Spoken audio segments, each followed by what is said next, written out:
Pedagogy से संबंधित प्रश्न का हम यहाँ पे अध्ययन करेंगे। शिक्षा शास्त्र से संबंधित जो यह प्रश्न है एनबीएस का, जो 2020 में टीजीटी हिंदी में पूछा गया था, उसका हम यहाँ पे अध्ययन कर रहे हैं। और ये हमारे लिए बहुत ही हेल्पफुल होगा केवीएस के लिए, ईएमआरएस के लिए, सीटेट के लिए, यूपी टेट और सीटेट के लिए भी बहुत ही हेल्पफुल होने वाला। पहला प्रश्न है कि नैतिक विकास के कोलबर्ग सिद्धांत में, यानी कोलबर्ग ने नैतिक विकास का सिद्धांत दिया था, तो उसके सिद्धांत में बालक पर अभिभावकों के प्रभाव को किस अवस्था में माना जाता है।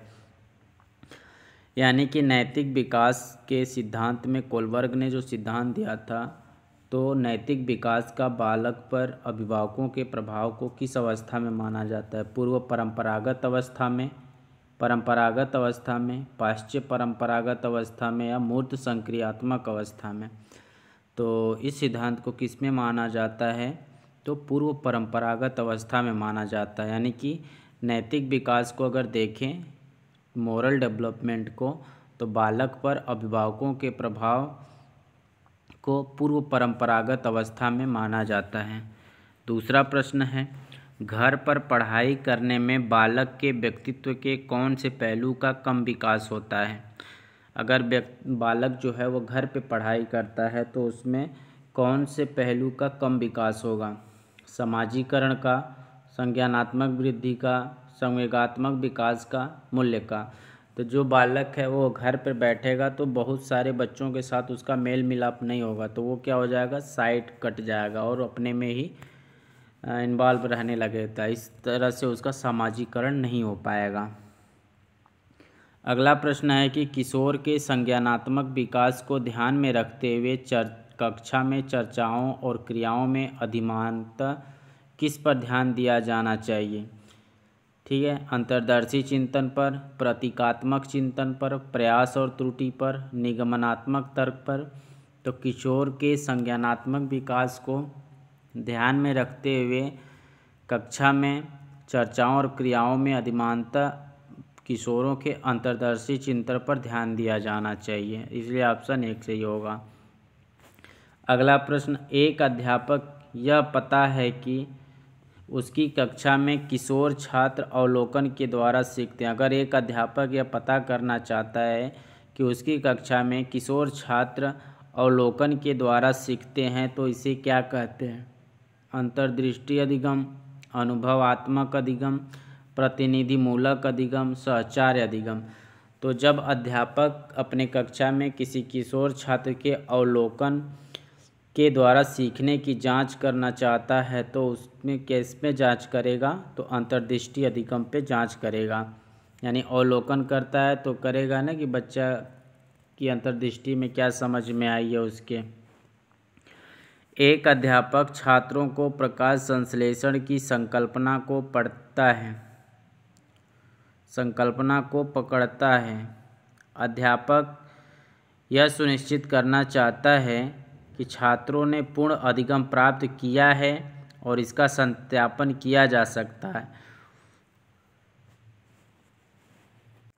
यदि छात्र इसमें से कर पाए, छात्र प्रकाश संश्लेषण के सामाजिक निहितार्थ का वर्णन कर पाए जो बागान की आवश्यकता है, प्रकाश संश्लेषण की प्रक्रिया को परिभाषित कर पाए, प्रकाश संश्लेषण की प्रक्रिया को चित्र की सहायता से समझ पाए, पोषण के एंटोट्रॉफिक और हेटेरोट्रॉफिक तरीके के बीच अंतर कर पाए। तो छात्र अगर इस ऑप्शन में जो 3 ऑप्शन दिए हैं 2, 3, 4 में, तो इसमें वो ऑप्शन दिया है कि वो बच्चा क्या करेगा, अगर रट भी लेता है तो वो सारी चीज़ों को कर जाएगा, लेकिन जब उसके अंदर अगर विकास हो गया, वो चीज़ को समझ गया है, तो जब छात्र प्रकाश संश्लेषण के सामाजिक निहितार्थ का वर्णन करेगा और बागान की आवश्यकता के अनुसार उस चीज़ का बात करेगा, तो समझ में आएगा कि जो अध्यापक ने जो पढ़ाया है, जो सुनिश्चित किया है, उसका अधिगम छात्र को प्राप्त हो गया है।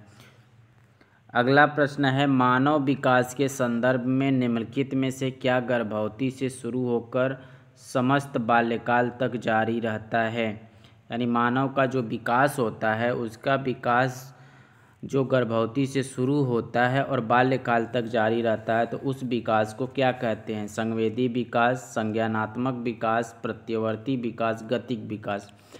तो मानव विकास का जो संवेदी विकास है, संवेदना डेवलपमेंट है, या जो सेंसोरी मोटर होता है, उसका विकास कहाँ तक देखने को मिलता है? तो गर्भवती से शुरू होकर बाल्यकाल तक जारी रहता है, वो उसको क्या कहेंगे? संवेदी विकास कहते हैं। मानव में सांवेगिक विकास की प्रक्रिया होती है, रेखीय होती है, चक्रीय होती है, सरल रेखीय होती है, परवलयाकार होती है। तो मानव में संवेगी विकास की प्रक्रिया रेखीय होती है। मानव में निम्नलिखित में से कौन सा कभी न समाप्त होने वाली प्रकृति का है? विकास, वृद्धि, वयः संधि जिसे प्यूबर्टी कहते हैं, परिपक्वन। तो मानव विकास में निम्नलिखित कौन भी कभी समाप्त होने वाली प्रकृति है जो कभी नहीं समाप्त होती है? तो वो क्या है? विकास होती है। वृद्धि जो है वो 18 साल 20 साल तक आके रुक जाती है। प्यूबर्टी है वो भी रुक जाती है। जब बच्चा किशोरावस्था हो जाता है तो उस समय उसकी प्यूबर्टी रुक जाती है। आने के बाद परिपक्वन, मैच्योरिटी, वो भी आने के बाद रुक जाती है एक समय के। और डेवलपमेंट जो रहता है वो क्या करता है? बच्चा पैदा होने के बाद से उसके मृत्यु होने तक के समय तक विकास की प्रक्रिया चालू रहती है। आगे प्रश्न है क्या है? संकल्पना की दृष्टि से वृद्धि और विकास शब्द क्या हैं? संकल्पना की दृष्टि से कॉन्सेप्ट के आधार पे पूछ रहा है कि संकल्पना की दृष्टि से वृद्धि और विकास शब्द क्या हैं? भिन्न है, एक समान है, विपरीत है, पर्याय है। तो वृद्धि और विकास क्या है? भिन्न है संकल्पना की दृष्टि से। ठीक है, ना तो वो एक समान है ना एक दूसरे के विपरीत हैं, पर्याय है। क्योंकि ये क्या करते हैं? वृद्धि और विकास एक समय तो एक साथ चलते हैं, लेकिन वृद्धि क्या होती है? आगे चल के रुक जाती है और विकास आगे बढ़ते रहता है। ठीक है, तो इस तरह से संकल्पना की दृष्टि से वृद्धि और विकास जो शब्द है वो भिन्न है। अनुक्रमिकता का अर्थ है कि विकास होता है। अनुक्रमिकता का अर्थ क्या है? कि विकास क्या होता है? विकास रेखीय होता है, उत्तरोत्तर होता है, व्यवस्थित होता है, सुसंगत होता है। तो विकास क्या होती है? एक रेखा के क्रम में चलता रहता है, वो उसमें रुकावट नहीं होती, उसमें बढ़ते रहता है, विकास होते रहता है। ठीक है, निम्नलिखित में से कौन सा अधिगम एक स्तंभ नहीं है? ठीक है, पूछ रहा है कि कौन सा अधिगम है जो एक स्तंभ नहीं है? साथ रहने के लिए अधिगम, समस्या को सुलझाने के लिए अधिगम, करने के लिए अधिगम, जानने के लिए अधिगम। ठीक है, तो अधिगम का एक स्तंभ नहीं है। अधिगम क्या होता है? अधिगम का मतलब होता है कोई चीज़ को जानना, कोई सी चीज़ को करना, जानने के बाद और समस्या को सुलझाने के लिए भी अधिगम की ज़रूरत होती है। तो कौन सा ऐसा चारों में से है जो अधिगम का एक स्तंभ नहीं है? तो साथ रहने के लिए अधिगम का होना जरूरी नहीं है। ठीक है, पागल व्यक्ति भी आपके फैमिली में कुछ कम दिमाग के भी रहते हैं, जो सीखते नहीं है, लर्न नहीं करते, वो भी आपके घर में रहते हैं, तो उनके लिए अधिगम का ज़रूरत नहीं होता है। ठीक है, अगला प्रश्न क्या कह रहा है? अगला प्रश्न कह रहा है कि एक अर्थ निर्माण अधिगम को सुगम बनाने में अध्यापक की भूमिका निम्नलिखित में से कौन सी नहीं है? ठीक है, कह रहा है कि एक अर्थ निर्माण अधिगम को सुगम बनाने में अध्यापक की भूमिका निम्नलिखित में से कौन सी नहीं है? पहला है क्रिया के संबंध में प्रत्येक विद्यार्थी के पूर्व अनुभव की परवाह न करना, सभी विद्यार्थियों के लाभ के लिए किसी मुद्दे पर प्रत्येक विद्यार्थी के प्रत्यक्ष ज्ञान को रिकॉर्ड करना, विद्यार्थी की रुचि, अभिवृत्तियों और व्यक्तियों के विशेषताओं का आंतरिक ज्ञान, एक ऐसा वातावरण बनाना जिसमें बालक स्वतंत्र रूप से अपने विचार व्यक्त कर सके। तो ये ज़रूरी है, ये भी ज़रूरी है, ये भी ज़रूरी है। एक चीज़ जो है वह किसी भी अधिगम को सुगम बनाने में अध्यापक की भूमिका के लिए यह अनिवार्य नहीं होता। किसी का परवाह किए बिना आप उसको अधिकार या अनुभव या अधिगम नहीं करा सकते हैं। अगला प्रश्न क्या है कि कौन सी विधि में कतिपय योग्यताओं, कौशलों और अभिवृत्ति की प्राप्ति से विमर्शक चिंतन और तर्क संगत और परिणाम शामिल होते हैं? समस्या समाधान विधि में, खेल विधि में, अन्वेषणात्मक विधि में, परियोजना विधि में।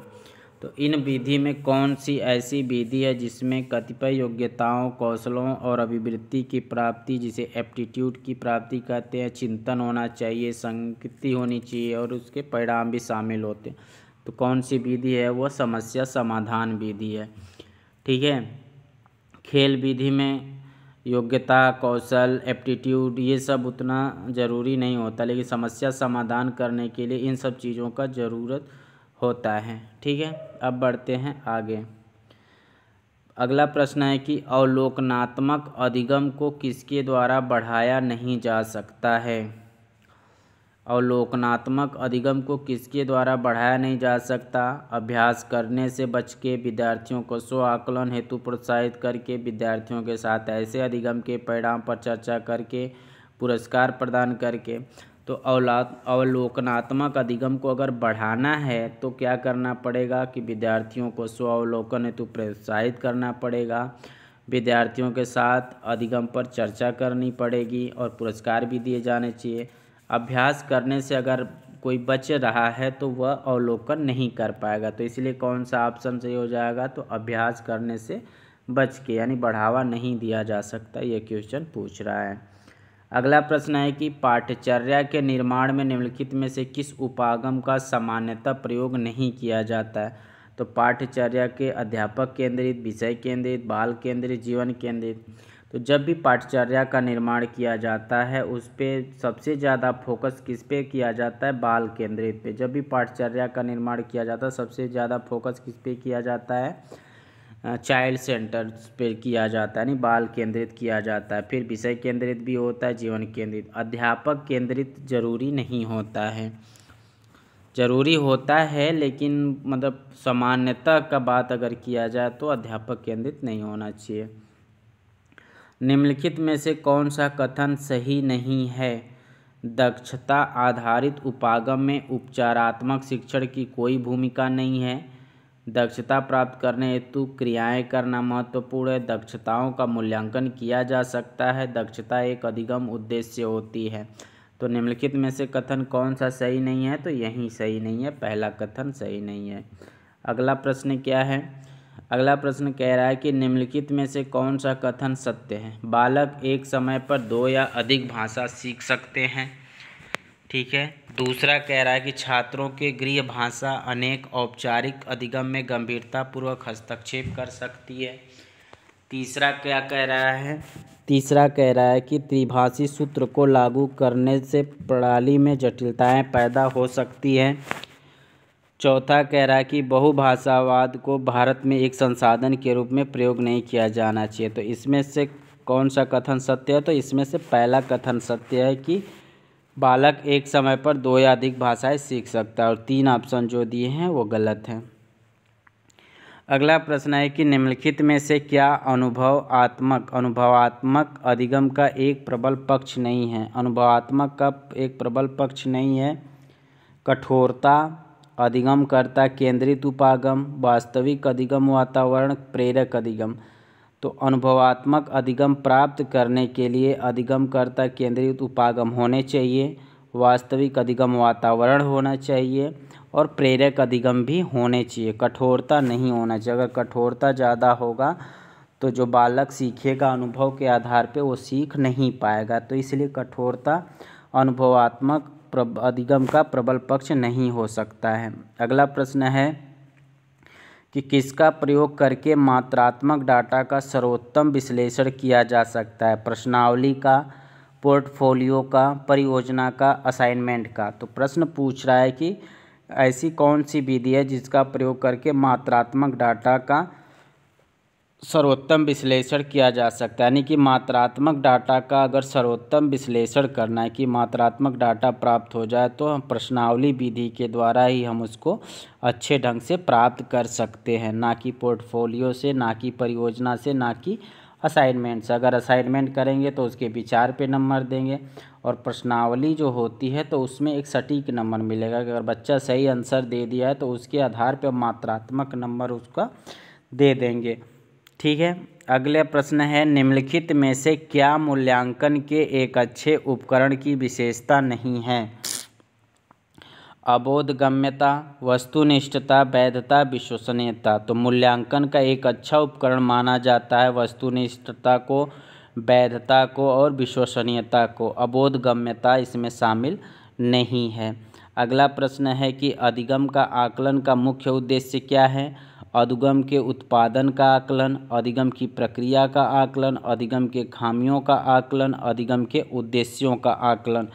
तो पूछा प्रश्न क्या है कि अधिगम के आकलन का मुख्य उद्देश्य क्या होता है, यानी अगर अधिगम का आकलन करना है तो उसका मुख्य उद्देश्य क्या होगा कि अधिगम के उत्पादन का आकलन करना होता है। ठीक है, तो अब कौन सा ऑप्शन सही हो जाएगा? पहला ऑप्शन सही हो जाएगा कि अधिगम के उत्पादन का आकलन करना ही अधिगम के आकलन का मुख्य उद्देश्य कहलाता है। अगला प्रश्न है, निम्नलिखित में से क्या अधिगम के लिए आकलन का एक सिद्धांत नहीं है? सहपाठी आकलन का प्रावधान, अंतिम परीक्षा परिणाम पर ध्यान देने का सिद्धांत, स्व आकलन का सिद्धांत, विद्यार्थियों को प्रभावित फीडबैक का प्रावधान। तो अधिगम के लिए आकलन का एक सिद्धांत नहीं है, इसमें सहपाठी आकलन का प्रावधान। ठीक है, अगला प्रश्न है कि कक्षा 8 के छात्रों को ज्यामितीय प्रमेय पढ़ाने के लिए निम्नलिखित में से कौन सी विधि सर्वाधिक वांछनीय होगी? व्याख्यान या प्रदर्शन विधि, निगमनात्मक विधि, विश्लेषण संश्लेषण विधि, परियोजना विधि। तो कक्षा 8 के छात्रों को अगर ज्यामितीय प्रमेय पढ़ाना है तो व्याख्यान या प्रदर्शन विधि का सर्वाधिक प्रयोग किया जा सकता है। एक अध्यापक छात्रों में से एक दी गई कहानी का लिखने के लिए, कहानी का सार लिखने के लिए कहता है। वह शैक्षिक उद्देश्य का परीक्षण कर रहा है, संश्लेषण का, विश्लेषण का, बोध का, ज्ञान का। जब एक अध्यापक किसी बच्चे को कहानी का सार लिखने को कहता है तो वह संश्लेषण करने का उद्देश्य का परीक्षण कर रहा है, यानी कि जब व्यक्ति कोई सार लिखेगा उस चीज़ का, ठीक है, तो सार लिखता है तो उस कहानी का एक छोटा रूप, मतलब पूरी बड़ी कहानी का संश्लेषित करके छोटा रूप करके वो छोटे में लिख के दिखाएगा, तो उसको हम क्या कहेंगे? संश्लेषण कहेंगे। विश्लेषण का प्रयोग कब होता है? जब किसी चीज़ का विस्तार करना होता है। और बोध का ज्ञान होगा कि जब कोई चीज़ उसको कही गई है तो उसके माइंड में याद है कि नहीं है। ठीक है, ये सारी चीज़ें होती हैं। अब बात करेंगे कक्षा में किसी छात्र के गलत उत्तर से निपटने का सर्वश्रेष्ठ तरीका क्या होता है? अगर कक्षा में कोई छात्र गलत उत्तर दे दिया है तो उससे किस तरह से निपटा जा सकता है? पहला ऑप्शन है स्पष्ट करना और उसके उत्तर देने का एक और अवसर देना। दूसरे छात्रों से सही उत्तर देने के लिए कहना, छात्र को यह बताना कि उत्तर गलत है, विषय के बारे में एक बार पुनः बताना। तो जब कोई छात्र गलत उत्तर करता है तो उसे निपटने के लिए क्या करना होता है कि छात्र को दिखाया जाता है उसमें कि देखो यहाँ पे पॉइंट गलत है, इसको फिर से सुधार करके लाओ। ये चीज़ हम बोल सकते हैं, ना कि उसको कहेंगे कि दूसरा बालक जवाब दे उसका। और छात्र को गलत उत्तर ने भी नहीं बताया जा सकता कि गलत है, उसको क्या करना है कि गलत बताना है, लेकिन बताना कि यहाँ पे गलत है, इसको सुधार के लाओ। अगला प्रश्न क्या है कि विविधता के संदर्भ में निम्नलिखित में से कौन सा अंतर समूह विभेदीकरण का उदाहरण है? विभेदीकरण का उदाहरण विविधता के तौर पर कौन सा देखने को मिलता है? विद्यालय के शिक्षक और गैर शिक्षक स्टाफ, मानविकीय, वाणिज्य और विज्ञान विषय के पीजीटी प्रधानाचार्य, विद्यालय के शिक्षक पीजीटी, टीजीटी और प्राथमिक शिक्षक। अगर स्कूल में विविधता के संदर्भ में देखना है अंतर समूह को तो उसमें क्या देखेंगे? टीचिंग स्टाफ और गैर शिक्षण स्टाफ को देख के विविधता का अनुमान लगा सकते हैं। अगला प्रश्न क्या है कि निःशक्त व्यक्ति अधिनियम निःशक्त व्यक्ति अधिनियम 1995 के अनुसार निःशक्त व्यक्ति का अर्थ है कोई व्यक्ति जो निम्नलिखित से काम नहीं हो सकता था से पीड़ित ना हो। कितना परसेंटेज माना गया है? तो किसी निःशक्तता के 33% माना गया। कितना माना गया है? 33% माना गया है निःशक्तता के। निर्देशात्मक परामर्श की अवस्थाओं का सही क्रम है। निर्देशात्मक परामर्श की अवस्थाओं का सही क्रम है पूर्वानुमान, विश्लेषण, निदान, संश्लेषण, परामर्श, अनुवर्तन। निदान, विश्लेषण, संश्लेषण, परामर्श, पूर्वानुमान, अनुवर्तन। निदान, संश्लेषण, विश्लेषण, परामर्श, पूर्वानुमान, अनुवर्तन। विश्लेषण, संश्लेषण, निदान, पूर्वानुमान, परामर्श, अनुवर्तन। तो निर्देशात्मक परामर्श की अवस्था को अगर सही क्रम में व्यवस्थित किया जाए तो सबसे पहले आता है पूर्वानुमान, यानी किसी भी चीज़ को निर्देश देने से पहले उसका पूर्वानुमान को समझा जाता है कि इसे कितना तक जानकारी, उसके हिसाब से उस चीज़ पे देखना है। फिर पूर्वानुमान करने के बाद उसका विश्लेषण करना है, ठीक है। विश्लेषण करने के बाद उसका निदान करना है, निदान करने के बाद संश्लेषण करना है, संश्लेषण के बाद परामर्श देना है, फिर अनुवर्तन देना है। अगला प्रश्न है कि निम्नलिखित में से कौन सा मामला यह दर्शाता है कि छात्र मानसिक रूप से स्वस्थ है। ठीक है, ऑप्शन दिया है कि एक छात्र जो परीक्षा में असफल हो गया है 2-3 दिनों तक उदास रहता है और पूरे इसके लिए परीक्षा की तैयारी शुरू कर देता है। पुनः, पूरे नहीं होगा, पुनः, यानी कि जब यह कौन सा मामला दर्शाएगा कि मामला वही दर्शाएगा कि अगर कोई बालक फेल हो जाता है तो उस स्थिति को भूल के पुनः अपनी पढ़ाई में लग जाता है। अगला प्रश्न है, कक्षा 7 के छात्रों में लेखन कौशल विकसित करने के लिए निम्नलिखित में से सर्वाधिक प्रयुक्त क्रिया कौन सी है। विद्यार्थियों को कक्षा 7 के मेरे अनुभव का वर्णन करने के लिए कहना, विद्यार्थियों को स्वतंत्रता दिवस पर एक निबंध लिखने के लिए कहना, विद्यार्थियों को चंद्रमा पर मेरा एक दिन शीर्षक का वर्णन करने के लिए कहना, और विद्यार्थियों को राष्ट्रपति की शक्तियों को वर्णन करने के लिए कहना। तो अगर छात्र के कौशल लेखन का विकास करना है तो उससे रिलेटेड हम प्रश्न पूछ सकते हैं। जैसे कक्षा 7 में बच्चा पढ़ता है तो उसके कक्षा 7 में अनुभव के बारे में लिखने की बात करते हैं, ठीक है। आगे बात करते हैं, प्रश्न कौन सा है कि एक अधिगम साधन के रूप में समुदाय के माध्यम से स्कूली छात्रों को कौन सा शीर्षक नहीं पढ़ाया जा सकता है। किण्वन की संकल्पना, पुष्प वनस्पति विविधता की संकल्पना, इलेक्ट्रॉन पुंज की संकल्पना, घर्षण की संकल्पना। तो एक अधिगम साधन के रूप में समुदाय के माध्यम से स्कूली छात्रों को किण्वन की संकल्पना का शीर्षक नहीं पढ़ाया जा सकता है।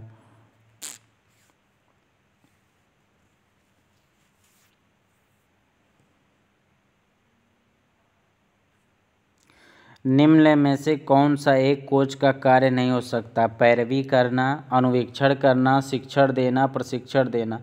तो एक कोच का कार्य पैरवी करना नहीं हो जाता है। शैक्षिक निर्देशन का निम्न में से एक लक्षण नहीं हो सकता। निर्देश चेतावनी होती है, निर्देश में विस्तृत सूचना देना शामिल है, निर्देश क्या करना है और क्या नहीं करना है के बारे में होते हैं, निर्देश एक कार्य को करना आसान कर देते हैं। शैक्षिक निर्देश को निम्न में से एक लक्षण नहीं हो सकता, तो निर्देश चेतावनी होती है। अगला प्रश्न क्या है कि शिक्षण अधिगम के उद्देश्य तय करने में शिक्षक किस तथ्यों की अनदेखी कर सकता है। तो इस तरह से पेडागोगी प्रश्न का चैप्टर संबंधित खत्म हुआ। यह NVS में पूछा गया प्रश्न था, ठीक है। बहुत सारे एग्जाम में इसमें से प्रश्न आ भी सकते हैं। तब तक के लिए धन्यवाद।